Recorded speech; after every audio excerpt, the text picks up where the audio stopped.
Alright guys, so it's the weekend and to be honest, a lot of things didn't go my way. One of the hardest things to get used to and to keep on schedule is the removing time periods. Like you want to get your work done and whatever else you have or you need to do that day.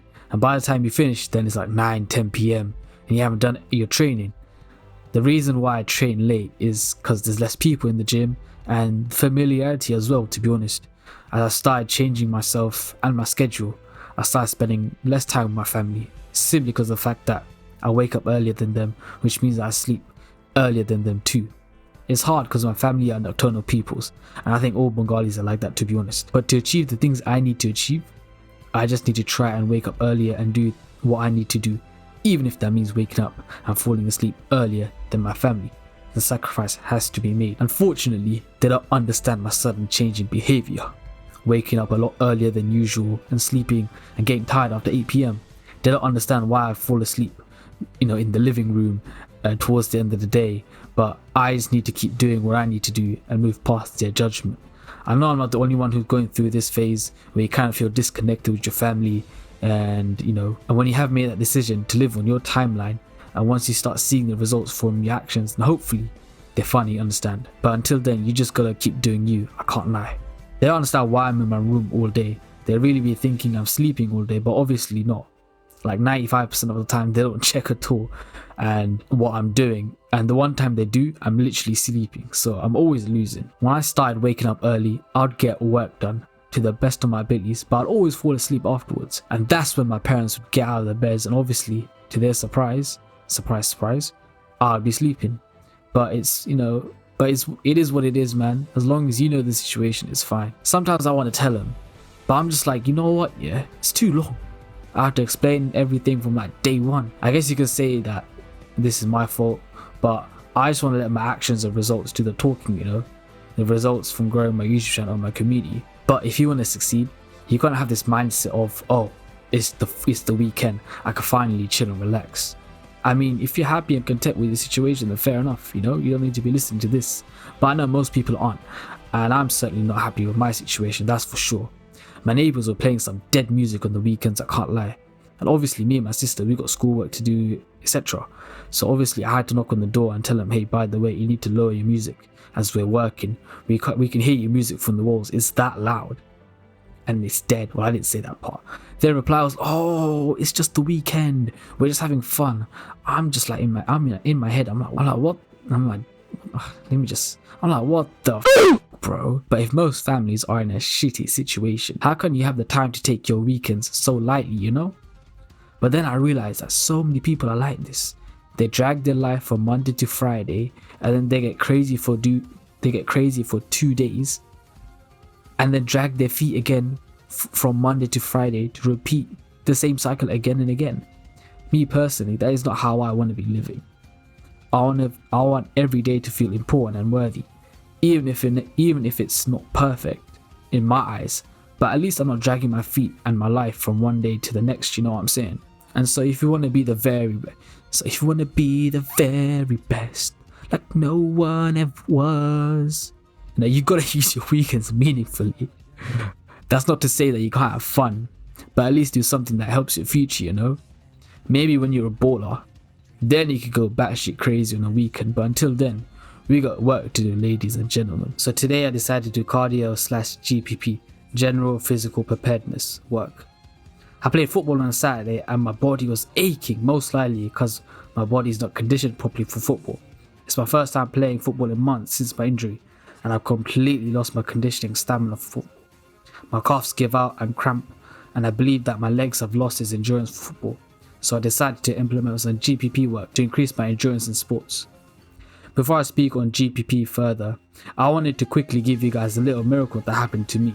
So basically, I started dribbling with the ball, and I started accelerating. This was towards like the end of the game, I suppose, and my calves started cramping up really bad, and my calves were literally contracted in place, and I couldn't move one bit. The pain I was feeling was insane. I literally stopped walking, I couldn't move, like I was just stuck in one place. My friend tried helping and stretching out my calves, and it helped, but the cramp would come back again. I started getting used to the pain, but I still couldn't move, and it got so bad that the game had to be paused because of me, and I eventually made it onto the bench. I sat there and I sat just watching everyone play, which was really annoying. But I was inspired to make it still fun and just stuff. I don't know why, I said it for like maybe 10 minutes. I just made istighfar. And almost immediately, my cramps just went away. And I'm being serious when I say this. My friend tried to help. I tried to walk it off. Nothing was helping. But as soon as I made istighfar, I'm telling you guys, the pain just pretty much went away immediately. And the relief came in just like that. I was able to play in goal. Obviously, I wasn't able to play outfield. But I just wanted to share this little story with you guys. And a reminder to myself, most importantly, to make istighfar every day or as much as I can whenever I'm just like awake, because it genuinely works. Alright, now back to GPP. This was on a Sunday, so the next day after football my body was sore and aching, but you have to realize that movement is medicine. It's especially important to move after intense exercise such as football, where you're moving in all kinds of directions and speeds. You need to move your body or else you're prolonging your recovery phase, and GPP helps with the recovery of your body as you're working your muscles, your heart and lungs, as well as pouring out sweat. GPP, or general physical preparedness, is athletes working on general conditioning to improve strength, speed, endurance and flexibility, structure and skill. Like, you might as well treat yourself like an athlete because it is your body, so why not, right? You may not be paying for it, but it's like, if you look like an athlete, then that's a job well done. And they also have the best physiques. Like, I mean, look at Ronaldo, like he's 38, hitting 40, looking like an absolute boss. For me personally, I find running on a treadmill boring, I can't lie. Cycling is alright, but I do it sometimes. But for me, football is my favourite way of doing cardio. But the problem with football is that it's very intense, and you can't play a match every day without being injured. I enjoy skipping, but that too can sometimes be too intense as you're hopping on the spot. So I found sandbag training to be the perfect substitute, as it works my whole body. It's not boring, and I'm also gaining strength. Like, try moving 30 kilo bags up and down on your shoulders. Your core is working like crazy, and this is why I love this as a warm-up and as a cool down, because it's just perfect for me. I truly believe, and this is something I need to improve on, is work capacity. So many people don't reach their potential and their ultimate goal simply because they neglect the cardio. I'm talking about your physique and in the gym, by the way. But cardio does not kill gains. It actually builds on top of your gains as it creates a more solid foundation. Cardio, or GPP, allows you to do more. So many people can't even complete half their workouts, or they even half-ass their training simply because their lungs and hearts are unable to keep up.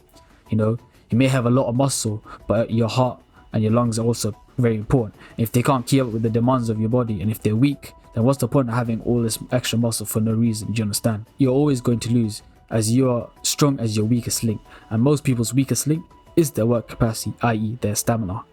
And doing GPP a little bit every day is super important. It can be something as simple as walking to what I'm doing on screen. You know, you could even wear like a weight vest just to wear around everywhere and make walking a little bit harder. That's enough to get your heart rate working, you know, because obviously the extra weight, improving your GPP, and it's actually very easy. With sandbag training, it's more transferable to real life situations. Like, I can't lie, do you really want to be that weak? Like, I can't be asked to go get the Tesco bags twice from the car, let's be honest. Like, I want to be able to take it all in one go. Like, imagine you're married and you can't pick up your wife, bro. Like, either she's hurt because something happened to her and she can't walk, or she saw a scene, or you guys saw a scene in a movie and you guys want to recreate it, and you know, you can't do the magical moments. Why? Because you're weak. You know how embarrassing that is, let's be honest. You know, let's say most girls are between 60, I don't know, actually, to be honest, depends on the girl actually. I mean, they could be as heavy as 70 kilos, but if you pick the girl, hey, you gotta be able to do the moving, the heavy lifting, you know what I'm saying? And that's on you. So that's why sandbags, farmers walks, Zercher walks, squats are so important, because they really work your whole body. You can see me having a good time with the 30 kilo bags. Unfortunately, that's the most heaviest bag in the gym, but that's why I use a lighter bag to mimic real life, because outside the gym nothing is exactly perfect. Not everything is equal, so it makes your body work harder, your core work harder, making you stronger. This training, I did for like 30 minutes, so it doesn't even have to be that long, 3 to 5 sets, and I just go hard. I started this recently, I'm already enjoying it. Training like this is actually really fun, as I'm hitting my body in unique ways that calisthenics doesn't. Another GPP and lower back and glutes training is kettlebell swings, one of the most underrated moves that you can do. I can't even squat properly due to my ankle injury, but the kettlebell swing helps a lot in getting similar results as squats. It hits your cardio as an explosive movement, as well as working your muscles together. I'm working my legs, my hips, my ankles as I go down and explode up, and my lower back, which is undertrained, which is being worked as it needs to keep my body upright, acting as a stabilizer. As you can see, I'm pushing with my hips. I'm thrusting the weight in the air. My arms are literally just there to hold the weight, nothing else. I want my legs, glutes and everything else to do the job, not my arms. That's why I was like, yeah, I might as well do some handstand push-ups, because why not? So I did some handstand push-ups for the shoulders, and they were extremely tough to do, because of the previous exercises. But this is why you have to do GPP, because it allows you to have the stamina to do more if you wish. Finally, I tried to do some neck exercises. As I look in the mirror, I realize that my neck and traps are lagging behind, my forearms too, but I have another exercise that I want to try to blow them up. But I was doing the neck exercises and I started feeling wheezy, I'm not gonna lie. Maybe because I was going up and down and making I don't know why, but I was just feeling really dizzy. But I tried doing the exercise, it just was not working. The set wasn't right, I couldn't get anything right, and I just wasn't feeling the stretch that I was supposed to feel. And as you can see, in my opinion, I think my traps and neck are lacking the most. My abs, forearms, and chest are too, but I know I can make them work, and I know the exercise that I need to do with the necks and traps. I feel like they're more stubborn to grow, take a lot longer than usual to see visual improvements. So I need to bang out more neck and trap exercises. But yeah, that is the end of the video, guys. First and foremost, as much as I'm documenting my life and my journey and the improvements that I'm making, these are also a reminder to myself, because it's nice and all me telling you guys this stuff, but if I don't follow my own lessons, then what's the point of telling you all of this, So hopefully I could come back to you guys, or hopefully I could come back to these videos sometimes in the future, inshallah, and see the progress that I made. And if I ever needed a reminder, I could just listen to what I've told you guys, which is try a little bit every single day, even though nothing is absolutely perfect. But yeah, guys, thank you for watching, thank you for listening, thank you for seeing my progress. I'd appreciate a like, comment and subscribe, all that good YouTube stuff. And yeah, take care, guys. I can't even speak, honestly. Take care, guys, and peace. Keep working. And when you finally look around at where you are and where I'm at, you'll realize that you have nothing left to talk smack about. And you will lose and I will win.